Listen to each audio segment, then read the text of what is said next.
Welcome to American Reading Company's webinar series. My name is Shannon Glynn Thomas. I am the EVP of External Affairs at American Reading Company. Today, we are going to focus on what the science of reading means for students where the language spoken at home differs from that used in the classroom. We hope to dispel common misconceptions about supporting multilingual learners while highlighting what the research says about best practice. We'll discuss things like the role of oral language and vocabulary and dive into bridging strategies, high-quality curriculum, and assessment. For this discussion, we are joined by three leading scholars in this space, and I will go ahead and introduce them right now. Dr. Jim Cummins is with us. He is a professor at the Ontario Institute for Studies in Education of the University of Toronto. His work has explored the nature of language proficiency and its relationship to literacy development, with particular emphasis on the intersections of societal power relations, teacher-student identity negotiation, and literacy attainment. Dr. Julie Washington is a professor in the School of Education at the University of California, Irvine. She is a speech-language pathologist and fellow of the American Speech-Language Hearing Association. She also directs the Learning Disabilities Research Innovation Hub and is the director of Language Variation and Academic Success Lab at UCI. And Dr. Sarah Lupo is an associate professor of literacy education in the middle, secondary, and mathematics department at James Madison University. Her research strives to put theory into practice to find practical ways teachers can improve comprehension and disciplinary learning for K-12 students, while positioning all learners as capable and bringing cultural and linguistic assets to the reading experience. I'm going to turn it over to Dr. Cummins. He's going to handle facilitation of this panel and also serve as a panelist. Dr. Cummins, let's kick things off with this question. Where do we stand right now on perspectives on reading instruction and policies for students with diverse language backgrounds? Okay, thanks, Shannon. First of all, let me say that I may be facilitating in name, but we're all facilitating each other. So we're going to jump in and make this fairly informal conversation as much as possible. So let me start by trying to answer the question that Shannon raised in terms of where do we stand. Obviously, there's been a huge amount of controversy around issues connected to reading instruction in general. The science of reading movement has upended many of the assumptions about reading instruction. And there's a lot of, there are quite a few policies in states that have changed to try and accommodate what they see as the evidence put forward by the science of reading. However, from my point of view, there are a number of pitfalls in relation to what's happening right now, because when I look at the policies that have been put in place, I see only a partial reflection of what the research evidence is saying. And let me try and briefly describe where I'm coming from. First of all, we need to focus on literacy socialization in the preschool years. What happens in the child's first 5 years of life has huge implications for their cognitive development, their development of pre-reading skills or concepts about print.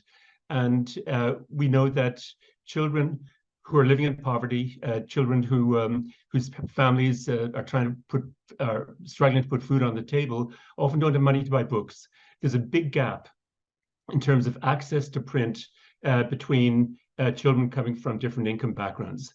And one of the implications of this is that children from low-income backgrounds often have not had nearly as much experience with books, with print in general, compared to children from more affluent backgrounds. So when we look at preparing children for reading and avoiding reading difficulties, we need to look at what we can do at the preschool level, in addition to what we do at K-12. And obviously, there's a lot we can do. But when we look at then at K-12, we've focused a lot within the science of reading on the need to provide explicit instruction in how the language works, in the relationships between the written language and the phonological system. And I think that's absolutely fine. I know of nobody who denies the importance of teaching for phonological awareness and for teaching phonics in an explicit and clear way. But what we haven't focused on is an area where there's just as much evidence of impact in terms of children's reading development. And that's the whole area of literacy engagement. There's a huge amount of research showing that the volume of children's reading, the extent to which they get access to print in the early grades, the extent to which there's an ecology of literacy created in the school, plays a huge role in terms of their development of reading skills, both decoding skills and reading comprehension skills. So, and that has been largely omitted from much of the discussion in relation to the science of reading. So I think we need to move from an either or type of orientation to a both and. We need to combine the teaching of how the language system works, the teaching of phonics, teaching of decoding, with a focus from the day the child walks into school in kindergarten, a focus on exposing children to print, building up an affective connection to books, and working with parents to ensure that what's happening in the home is reinforcing what's happening in school and vice versa. So I'll hand over to Julie at this point and get her take on the issues. So I agree with everything you're saying, and the orientation to print is really critical. I also, though, think that with the science of reading, that even though we all agree that language is an important driver of early literacy skills and literacy throughout the lifespan, there's very little attention to language and language development, and much more focus on the development of early print skills, and especially decoding. And no one here, as you said, would argue that it's not important for kids to learn phonemic and phonological awareness and learn to break the code when it comes to reading. But when we're talking about all kids, language is important. But for children who come to reading from a language or language variation that differs from text, the focus on language becomes absolutely critical. And one of the things I know that we are seeing with African-American kids is that this focus on phonemic and phonological awareness has been pretty successful. And we see in our own data, for example, that children are learning to read at the word level, but they're not learning to integrate the language skills with that early code-based teaching and actually learning how to read. So reading words is important, but reading words is not reading. And it takes a real focus on language comprehension, to get kids to take those skills and integrate them into larger connected text to become true readers. And I think the focus on the code has been good for all children, but for children to move forward, and particularly those who are working to integrate their own home and community language with what's going on in school, the lack of focus on language development and language comprehension is costly. Great, thank you. Sarah? Sure, I agree with everything that that everyone shared, and I would just like to add two more things that I've been thinking about as I see these policy changes happening in lots of states.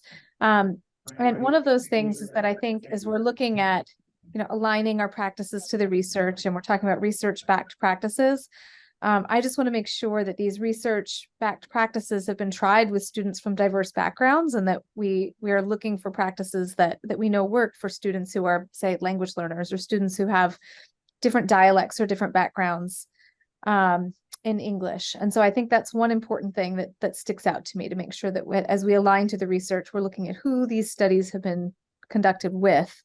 And the other thing that I've been thinking a lot about recently is, as we're aligning also to these research-backed practices, thinking about what counts as research.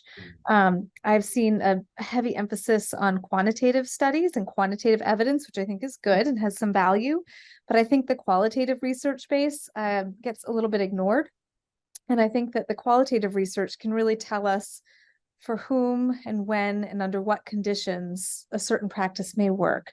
And so I think as we're thinking about diverse multilingual learners and children from diverse linguistic backgrounds, we really need to dive into that qualitative research to see if these practices are working under certain conditions. I think that's a really useful reminder that qualitative research is just as scientific as quantitative. They do different things. They look at the phenomena in different ways, but they complement each other. And again, it's one of these areas where we need a both and orientation rather than an either or. So thanks for that observation, Sarah. One of the issues that I think everybody would agree with, if one were to ask teachers in any kind of audience, do you think that instruction should connect with students' lives? I think probably 95+% would say, yeah, of course. But one of the issues that we don't follow up on very often is how do we connect with students' lives in the home with respect to their language and their culture? And so, and this relates to the issue of oracy that Julie raised earlier on. So maybe I'll turn again to you, Julie, and see if you want to elaborate on what you were saying about children's oral language and how it's really important to focus on that in addition to just reading. Yes, I'm happy to elaborate on that. That is one of my mantras about teaching reading, that we have these students who come from different cultural backgrounds, different language communities, who have really excellent and strong language skills, and we don't take advantage of them when we're teaching reading. And instead, this sort of focus, and it's the early focus. I think the idea that, especially in the science of reading, that somehow we figured it out and we don't have more work to do is a misconception. That the focus on the code is the beginning. It's the foundation of what it is that needs to be done. But the big piece that's been ignored is the language piece. And for children who are coming to school from different cultural backgrounds and from many communities that really have an oral tradition, like African American communities do, taking this oral piece and tying it to written language is really, really critical. Yesterday, I spent some time in a ed class doing a virtual lecture for some students at a university in North Carolina. And in the last 2 months, every time I ask someone who is teaching or an administrator in the School of Education, how many reading classes do you have in your curriculum? 4, 3 or 4. How many language classes do you have in your curriculum? None. And so this idea that language and reading are absolutely tied to each other is something we give a lot of lip service to, but in our training, we're not really including it. And for students who really need to make this connection between oral language and literacy, and to be able to be successful with text, that's a big gap. We have found we have a project going on now where we are using conversation to get kids to text and talking about things first, and then using oral fluency to develop reading fluency. And we've had more than one student say to us, I didn't know that's what reading was supposed to sound like. And so, and these are 10-year-olds, these are older kids. So they've gotten this far, they've learned how to read words, sound them out, and are fairly successful at that. But the idea of what reading is about, that it's about things that you care about. So when you're talking about what you were talking about earlier, tying book content to something that relates to students, and then also going beyond, having books that are diverse, but to tying it to their oral language so that it makes sense and that they're able to use an area that they already have a strength in order to build this area that they're trying to build strength in. I think is something I don't know that we've overlooked it. I feel like we haven't gotten there yet because we are so focused on the word level. I just encourage us as researchers and teachers to get beyond the word level and start talking about print, connected text, so that students are able to gain meaning from it. There is nobody in this room who would continue to read something that they didn't understand or something that wasn't relevant to them. And, kids are the same way, and probably more so.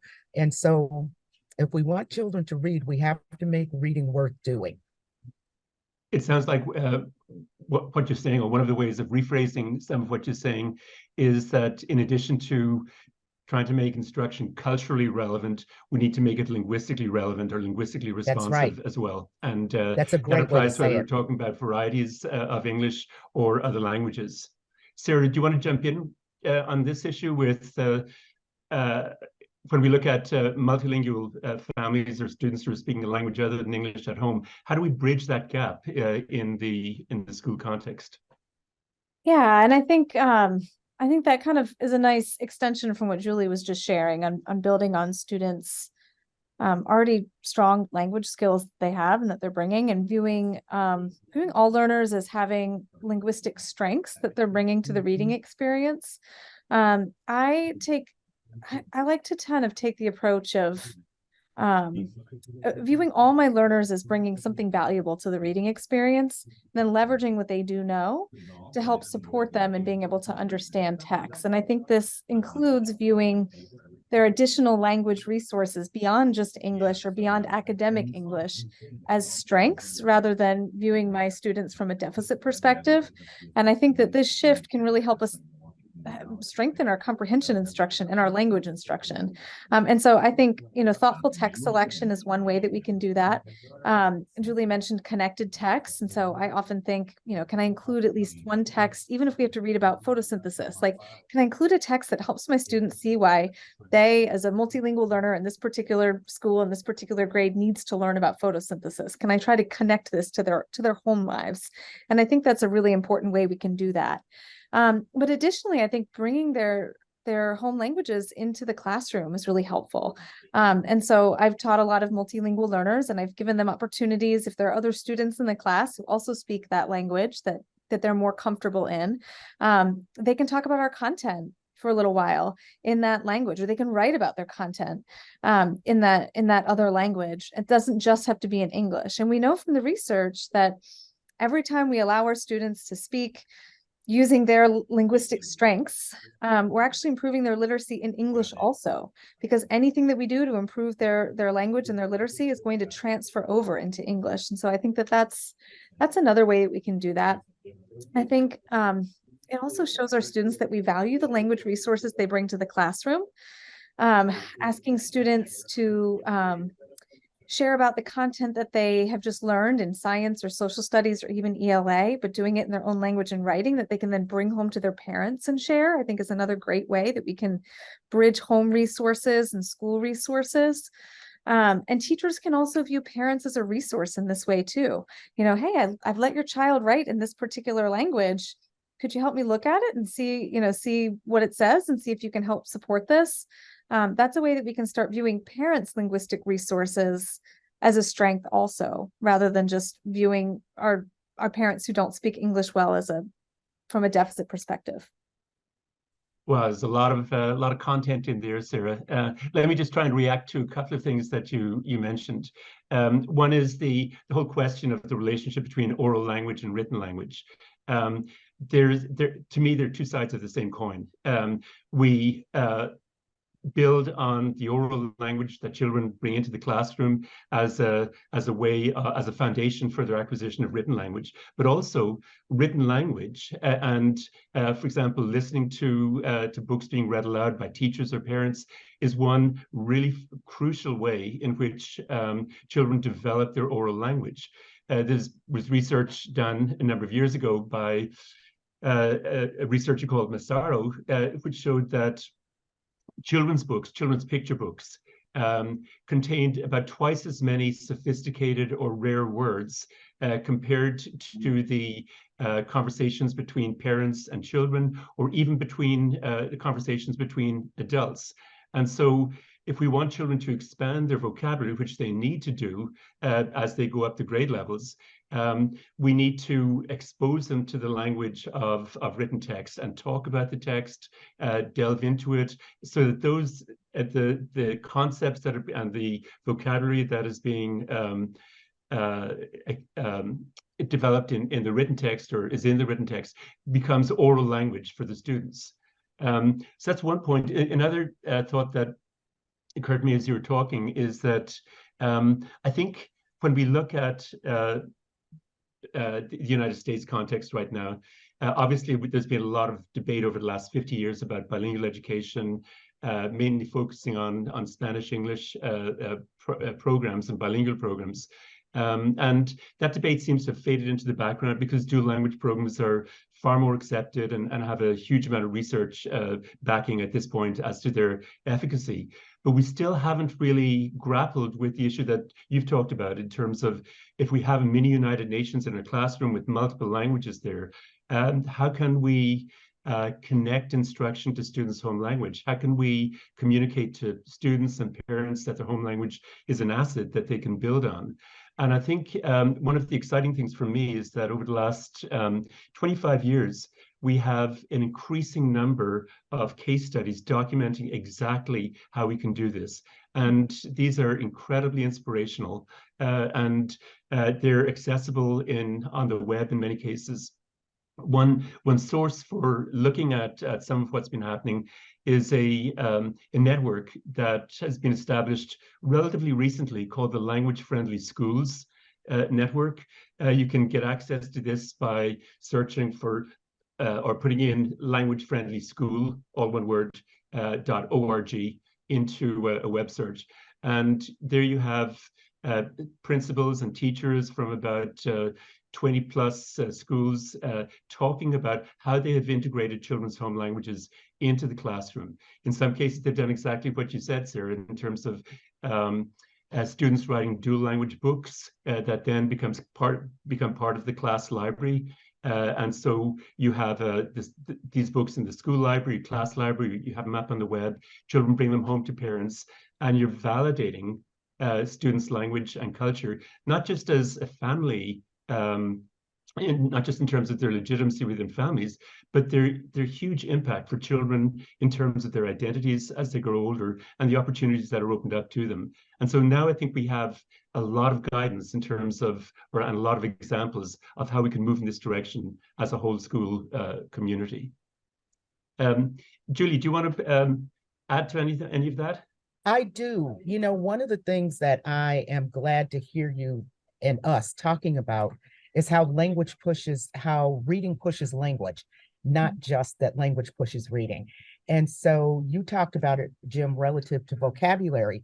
Montag and McDonald wrote a paper in 2015 that showed that this is also true for complex sentence development.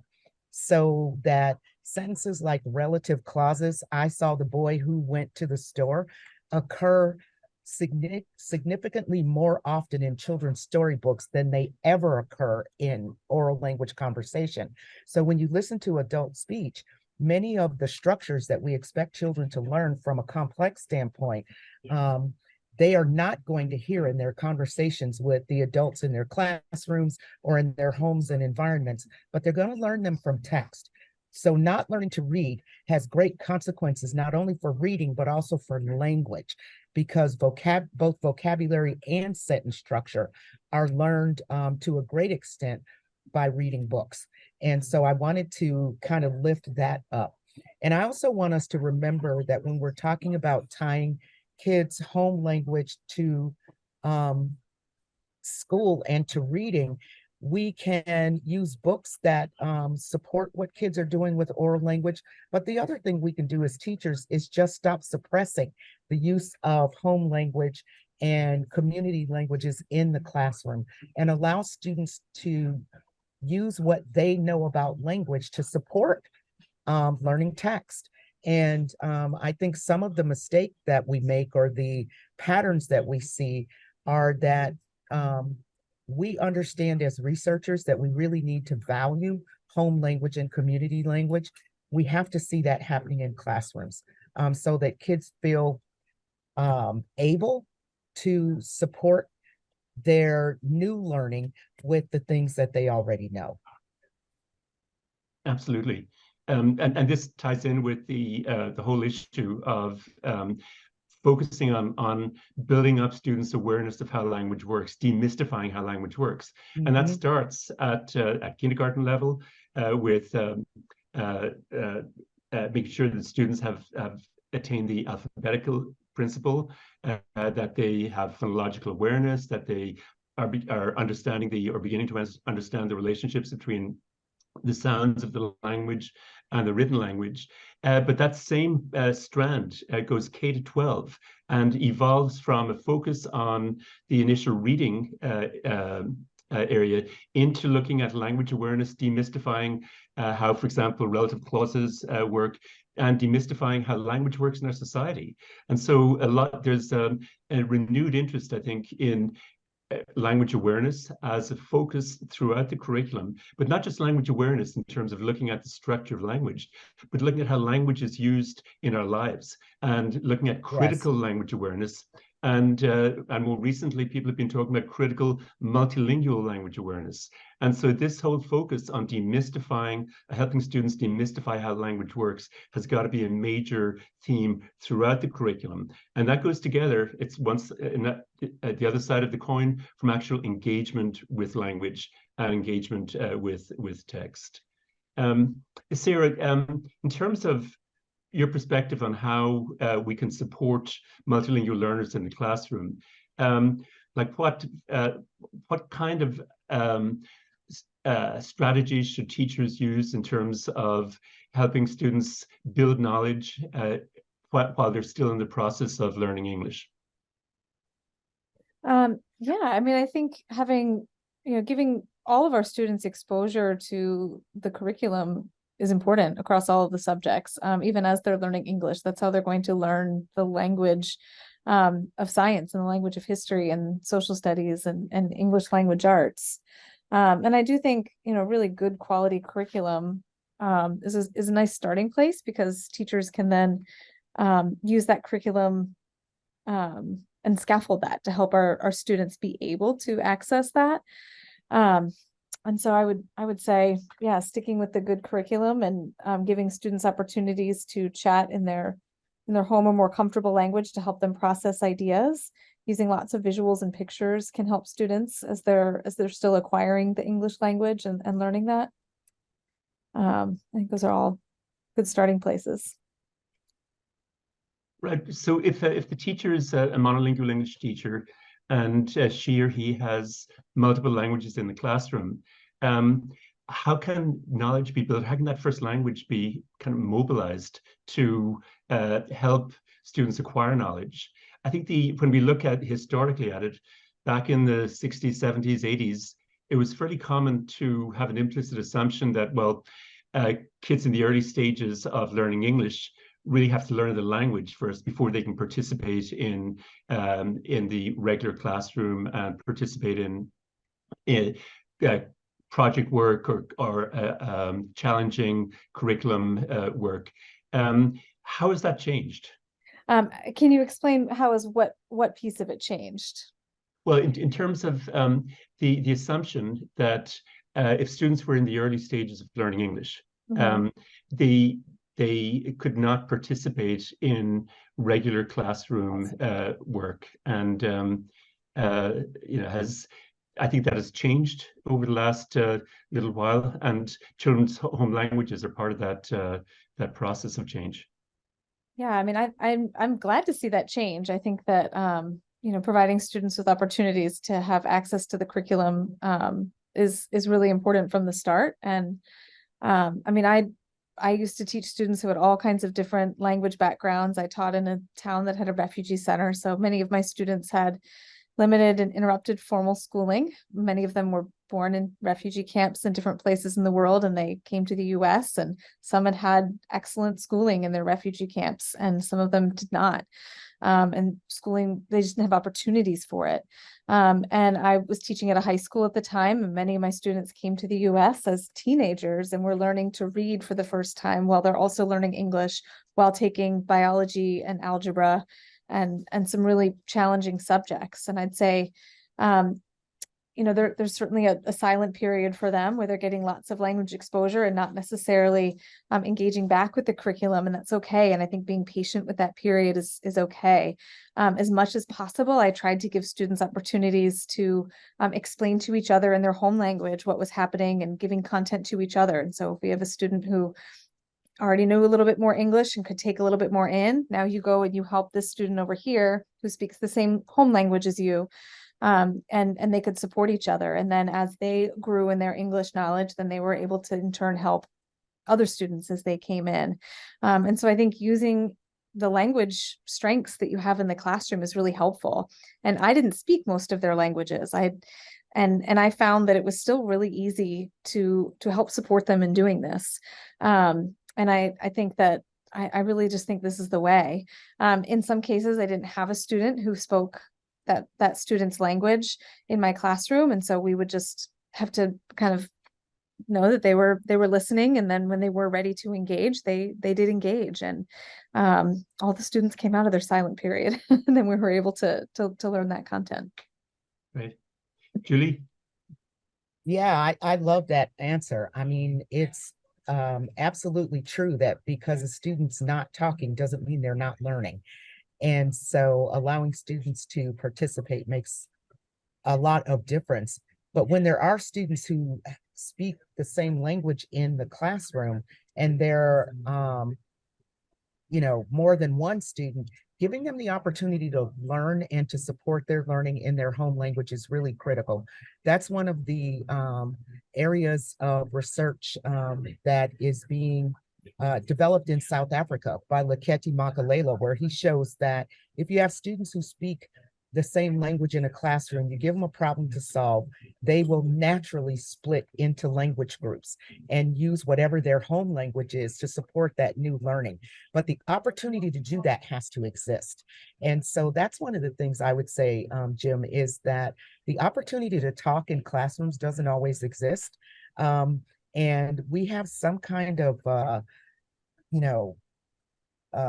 value that we place on, the classroom being silent. There's nothing more that I love than walking into a classroom and hearing a lot of talk, because I know that there are a lot of students who absolutely need that talk and benefit from that talk in terms of learning in the classroom. And in the absence of that, aren't really given the opportunity to engage and interact with whatever the content is to actually learn it. And so, I do think that giving students the opportunity to engage with each other and support each other's learning is really, really critical. And that's that notion when you were talking about, I always think translanguaging, where we give students access to their entire linguistic repertoire in order to learn. And using that repertoire with other students really supports learning for everybody. Yeah, I think this is really, the impact of this is really increased when it's a whole school orientation, and when the students get the message from the day they walk into school that their languages are valued and accepted in the school. And you can kind of get a pretty good sense of it as soon as you walk into a school. To what extent are there any other languages displayed in students' work on the walls or in classrooms? And so it's one of the beauties, I think, of the emerging movement for language-friendly schools is who wants to be in a school that's language unfriendly? And yet, if we took a bird's eye view of schools, not just in Canada or the United States or elsewhere, but around the world, I think most schools would qualify as language unfriendly in that we don't really, we haven't found ways of bringing students in and normalizing multilingualism within the school context. And some of what you said, Julie, about students working in groups brought back some memories of what I've observed with teachers that I've worked with over the years. For example, in one classroom, it was an English as a second language classroom, grade 4. The teacher had students work in language-specific groups. There was usually about 3 or 4 kids from each language in his class, and he asked them to compare their home language with English. And so, for example, the Arabic speakers, the 4 or 5 students who came from Arabic home backgrounds, came up with 4 or 5 points that distinguished the 2 languages. For example, obviously, Arabic starts from right to left in its written form. English starts from left to right. They talked about some of the sociolinguistic realities. They didn't use that term, of course, but sociolinguistic realities in terms of how you show respect for the speaker that you're working with. And so this was not only focusing on validating students' home languages, but also demystifying how language works and using their first language as a resource to do that. We've seen the same kind of thing with newcomer students who might carry out a project in their home language, and then teachers have found ways of going from that home language to English. In some cases, it might be teachers or other students who speak that language. They can work together with the relative newcomer student to take what they have written in their home language into English, or we can even use emerging technologies like Google Translate, which will give us a pretty good approximation these days of the content of any particular text. And then you could have students work with the newcomer student to kind of correct the Google Translate version so that it reflects what the student is trying to say in English. Or have students write stories in the first language and then go to English. These can be tremendously empowering because they're checking off multiple boxes. They're affirming students' identities in terms of validating the legitimacy of their bilingualism, multilingualism. It's scaffolding instruction. They're writing in English, or the final product is in English, even though if the classroom were an English-only zone, they could never do that because they're just in the early stages of learning English. We're demystifying for them how language works by comparing and contrasting their languages. And so these are some of the strategies that are out there that teachers are using. And it's not people like all of us who are working in universities who are coming up with these strategies. These are coming from the classroom. These are coming from teachers. Teachers are the knowledge generators for this. And I think, again, the language-friendly schools side is a very easy way to get into hearing teachers and principals talk about how this emerged and what they're doing.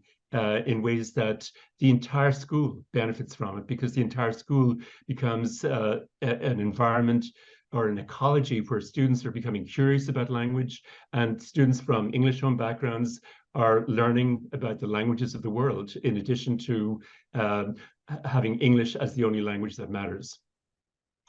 Maybe we can move on to assessment issues. Jim,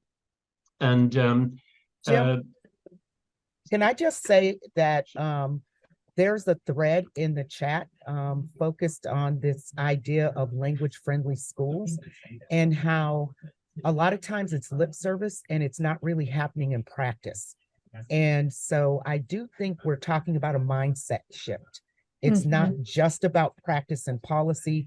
It's about a shift in the thinking and the mindset of the school, because I think what we see more often is language-friendly classrooms in a school instead of an entire school that is language-friendly. And I think enough of what we've seen in reading, especially with the science of reading at the state level, is that a lot of that mind shift has to happen at the top and kind of go all the way down in order for it to truly be a language-friendly school.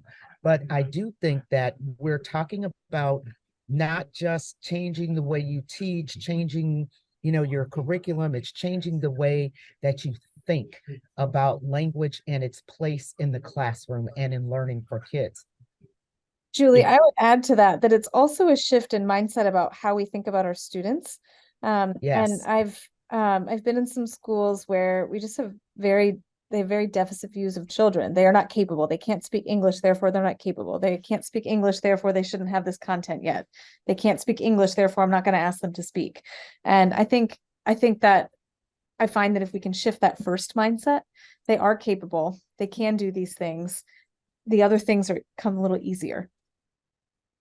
Sure. Does that apply to students who've missed out on instruction or who have had interrupted education? Because those are students that very typically fall into a deficit category because they've missed out on several years of schooling. And I think we're still struggling across many, many schools to find ways that are effective in accelerating these students' academic development.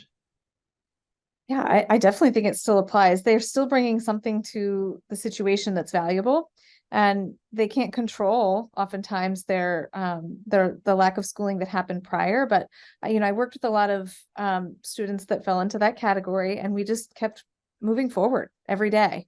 And in Virginia, I'm not sure in other states, our students, if they're identified as language learners, can stay in school until they're 22. And so if you just look at schooling in a slightly different way, we do have a lot of time. And so, they come when they're 15 to the United States. They've had limited and interrupted formal schooling. They're learning to read for the first time. We still have 7 years. We have 7 years that we can help support these students. And the students that I worked with, if they kept coming to school and kept learning and kept trying, we were able to get 100% of those students to graduation, even if they had limited and interrupted formal schooling. It was the students that stopped learning. It was the students that didn't continue, that we weren't able to get there. But if you just look at schooling in a slightly different way, they didn't have it here, but we can still keep providing it. Then I think we can help. Sarah, I think that's true at the other end too. I have this thing about why third grade is like some magic year, that the point is for students to learn and to learn reading and other subjects at whatever pace they need to, and why we have sort of these boxes built around particular grades. And once you get beyond that, somehow we think you're hopeless, instead of recognizing, especially when you're coming from a different start, a different language background, that you may in fact need more time, more access, more opportunity, more exposure to get to the places we're trying to get you. And giving students the time and opportunity to do that, I think, is so important. And yet I see it being less true now than even in the past, as we're all sort of setting these artificial benchmarks. I think sorry, go ahead, Sarah. Oh, I just wanted to say, one last piece of that is also just keeping the expectations high.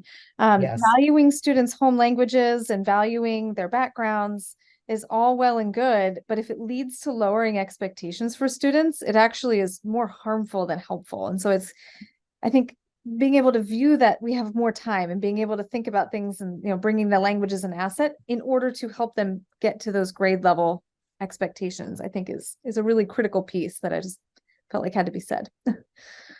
This fits in with the issue of assessment, which obviously assessment is supposed to support learning in theory, but it seems like a very double-edged sword, because it's the reading assessments, for example, at grade 3, that result in some states and some districts, students being retained at that grade level until they've reached some arbitrary criterion. Julie, do you have any thoughts in terms of how we can change the assessment system so that it actually works to support students rather than impede their learning in many cases? Yeah, assessment is, there's the system and then there's the assessments themselves.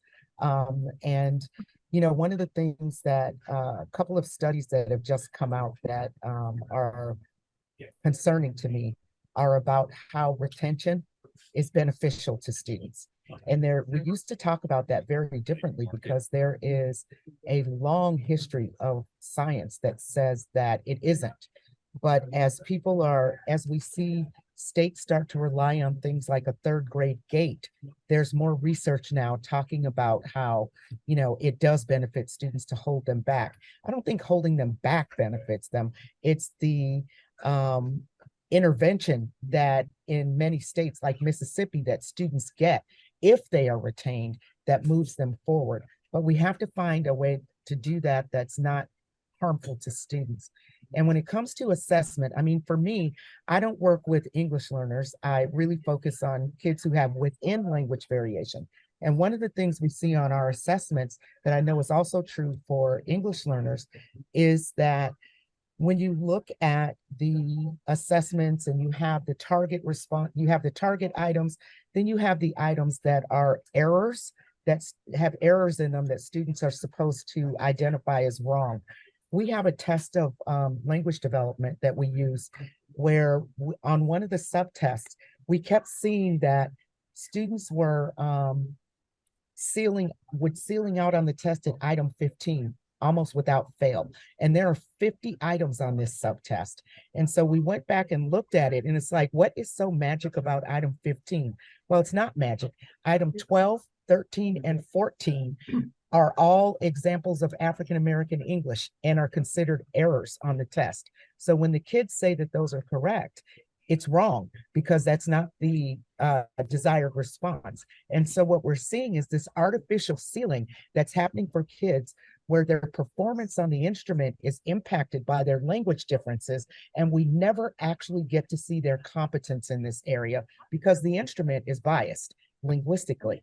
And so those are some of the kinds of things that we see on our high stakes test too, that the items are not sensitive to the language variation that students are bringing to the assessment process, whether they are across language variation students, bilinguals, or within language variation are bidialectals.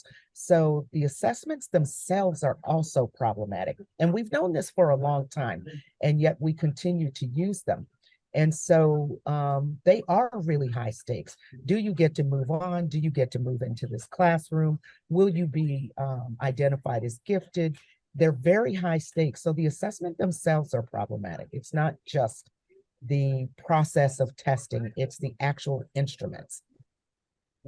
If we look at what you've just said, Julie, through the lens of identity negotiation, what does it say to a student when she or he is retained in grade 3? What does it say in terms of their sense of self, the effort that they put into learning, which has, from the point of view of the test and the school, has not been successful?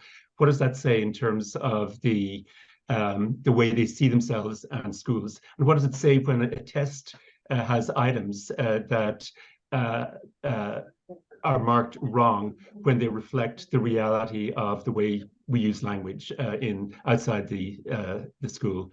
And so, I think whoever designed those items should probably get an F for that. Absolutely, absolutely. But it's what Sarah was talking about, where it's this deficit perspective about language. It does not affirm students. And when we look at holding students back, the metric that people are using in studies to talk about whether it's beneficial for students is absolutely just focused on their performance on, in the classroom and on instruments. They're not looking at using the whole child lens that you're using, the child's identity, the child's social emotional development, all the sort of personhood things that are so important for kids are not part of what we're using to decide whether these things are okay. And yet, they do contribute to things like, is the child going to stay in school? I mean, past research showed us that when we held students back, that they were much more likely to drop out, more than twice as likely to drop out. Has that changed? I doubt it. But that's not the lens through which we are looking at these things. And for our students who failed the language test, I'm sure they thought they were rocking and rolling and getting these items correct. Well, if you were looking at the items through the lens of dialect, they were absolutely correct, but that is not the lens that the instruments use. And so the items were wrong. And we talk about the students as though they have weaknesses in language. And I would say that the weakness is in the test. It is not in the students. There's quite a bit of focus right now on social and emotional learning, but it doesn't seem to intersect with what we're talking about in terms of assessment and the structure of schooling, more broadly speaking. Sarah, how about formative assessment? Can that contribute to a more equitable approach and maybe offset some of the potential negative issues we've been talking about in terms of more summative types of assessment? Yeah, and I just want to add a couple thoughts about just general assessment and then talk about why I think formative is a really helpful way to go. I think that as we're thinking about assessing students in English, and that's not their more comfortable language, we just want to keep a few things in mind rather than like jumping to conclusions and starting to remediate things that maybe don't need to be remediated. Thinking about students' level of English and the assessment, I think makes a difference. If they're still at the early learning stages, then we're not accurately capturing their literacy skills. And we just have to accept that and not assume that they need a lot of things they don't necessarily need. We need to give that more time.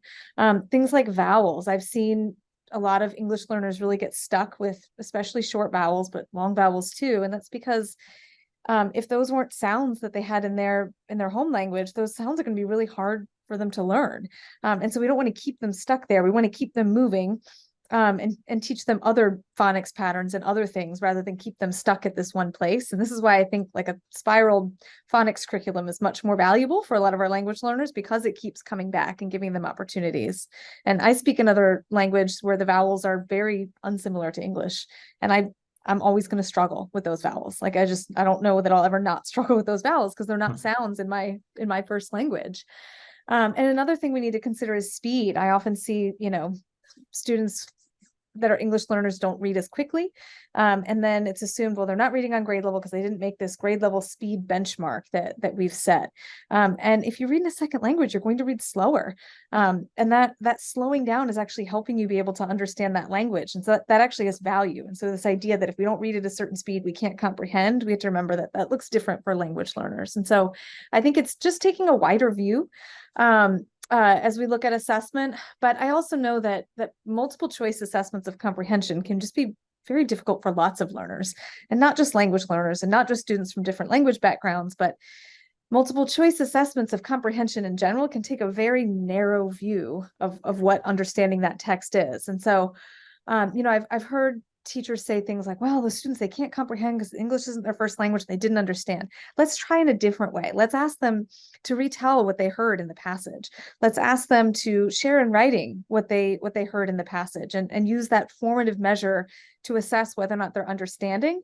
And then let's have conversations with them about what was tricky in the text, what was hard for them. Did they have strategies that they use to help when they read in their home language or more comfortable language? What would they use? Can we transfer any of those skills over? Can we help support that transfer of skills that they might have in their home language? Or can we identify areas where maybe we need to provide some instruction to give them support to help them overcome tricky text? So I really think we have to be assessing, especially comprehension, in a much more formative way. Yeah, it's one of the research findings that's been around for at least 40 years or more is the trajectory regarding students catch up in terms of academic language. And I was able to do some reanalysis of data from the Toronto board back in 1980, 79, 80. And it showed that at least 5 years was required for students who had immigrated to Canada and who spoke another language at home to catch up academically. And so when we look at data from the United States, from the UK, from Israel, and elsewhere, these same patterns are there. On average, we're looking at least 5 years for students to bridge that gap. So any assessment that is done while students are in that progression of catching up academically is going to underestimate what they're truly capable of. And I think that is not taken into account in the way assessments are administered, because we're still kind of seduced by the fact that many students will pick up oral language and conversational language fairly quickly. If they arrive at a young age, they may pick up the phonology of English very quickly from their peers, but there's still a big gap there. And this has got to be taken into account in how we interpret assessments. Anyway, I think we're getting close to the end. Maybe we can just kind of revisit what we've been saying and see if we have any final thoughts. Maybe Julie, we'll start with you. Yeah, I've enjoyed the conversation. Thank you so much. And I think one of the things that is a common theme going through here and really important is to rethink not just what we're doing, but how we're doing it, what the timelines look like, kind of what you were saying, Sarah, that when we look at African-American kids too, we see them really slow down when they're reading to try to make sure they're reading it accurately or correctly. And that slowing down is costly for them in the scoring because time is part of the score. And so thinking about how we approach assessment, how we approach teaching reading to students and writing to students who come from different linguistic backgrounds is really important. It's one thing to have a good curriculum. It's another thing to deliver the curriculum in a way that supports student learning and affirms their language. And so, strong curricula, we're starting to see some develop, but curricula don't teach, teachers do.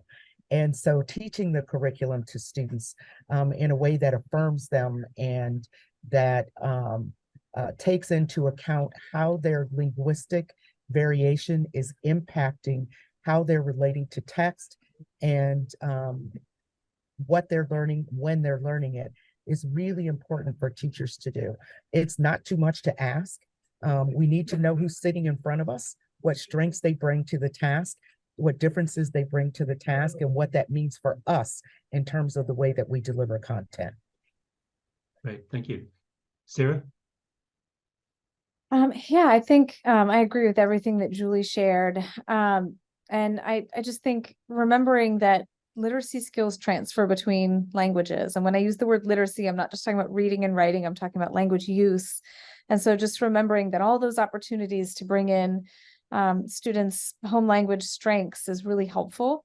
And I think that we want to leverage those strengths to help them be able to achieve the grade level standards that we know that they need to achieve across all of their content areas and across all of their disciplines. And the more that we can do that, I think the more helpful it is.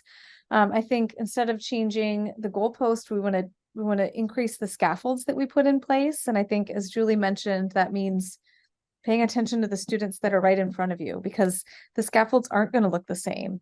And so I do think a high quality curriculum is a really good starting place. It allows teachers, it frees up their time to view the students in front of them and think about how they can adjust their scaffolding, how they can, bring in an extra text perhaps to supplement. They can add a piece of scaffolding that is not in the curriculum that's going to support their language learners, or looking at that curriculum and thinking of ways they can bring in and use their students' linguistic resources is really helpful. In terms of my reflections, 2 points that came up in the conversation are I think, worth emphasizing or coming back to. One is the importance of a whole school approach and the mindset that exists within the school. And that requires leadership.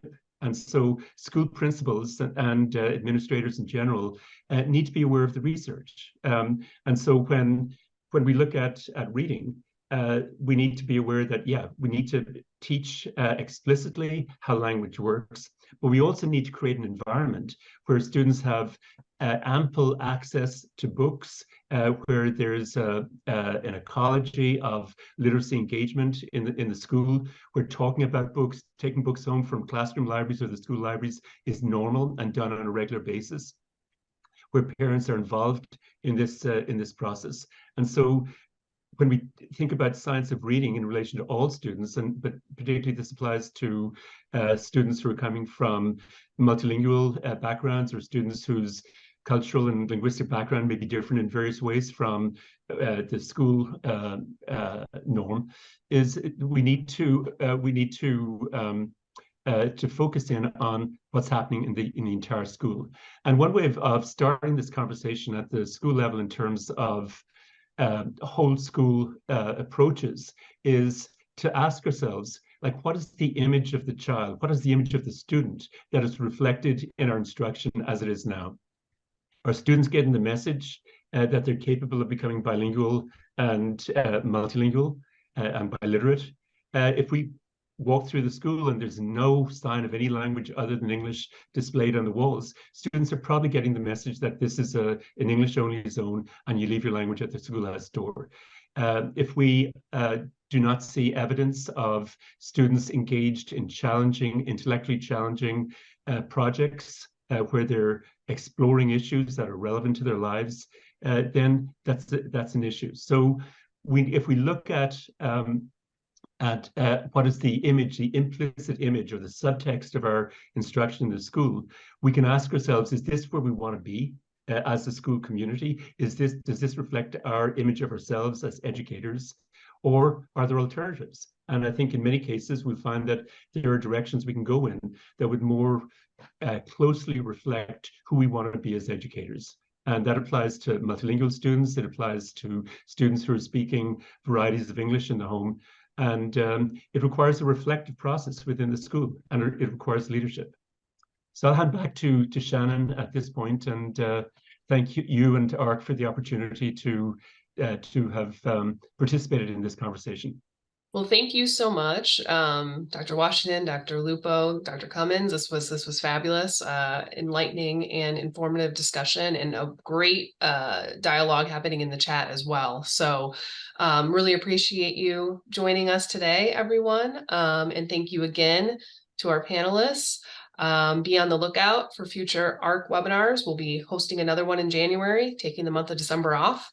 But thank you again, everyone, for joining today. And thank you again, panelists, for just an excellent and informative afternoon.